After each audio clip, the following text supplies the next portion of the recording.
चला हा इकडे लक्ष द्या. आता हे आपली 3 फेज इंडक्शन मोटर आहे. कोणती मोटर आहे? Squirrel cage induction motor. ज्यावेळी इंडक्शन नावाचा कधी शब्द आला, कोणता शब्द? इंडक्शन नावाचा कधी शब्द आला ते समजा ते एसी वर चालणारी आहे. एसी वर चालणारी आहे. डीसी वर इंडक्शन नावाचं अस्तित्वच नाही.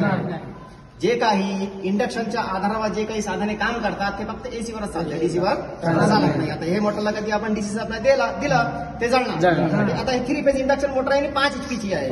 किती एचपीची आहे? 5. आता आपल्याकडे 3 फेज अवेलेबल नाही, आपल्याला सिंगल फेजवर फिरवायची आहे. ते आपण कसं फिरवणार? सर्वात आधी आपण डेल्टामध्ये त्याचे कनेक्शन केले. कसं केले? डेल्टामध्ये. त्याची ओळख काय आहे? डेल्टामध्ये कनेक्शन काय? त्याच्यामध्ये फक्त 3 टोके आले.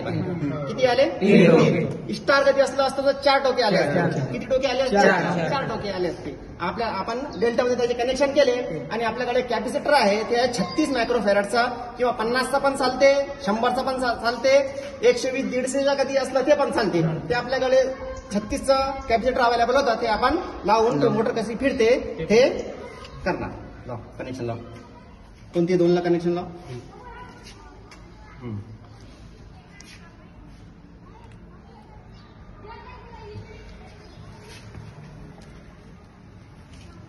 फेज आणि न्यूट्रल बरोबर दिला.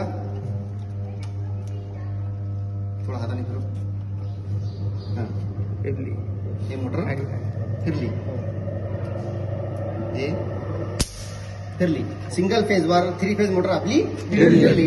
कोणतीही मोटर कधी आपल्याला चेक करायची आहे 3 फेज इंडक्शन मोटर, ते आपण सिंगल फेज वर त्याला फिरवू शकतो. समजला?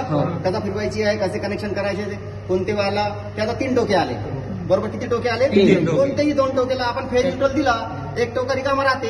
ते एक रिकामा टोका आणि दुसरं कोणती टोकेला फेज द्यायचा, फेजच्या वायरनं जोडायचा आणि ते रिकामा टोकाला जोडायचा. एक कॅपॅसिटर, ते आपली मोटर व्यवस्थित फिरते. हे बघा आली, पूर्ण स्पीड मध्ये आली. ते मोटर फिरते.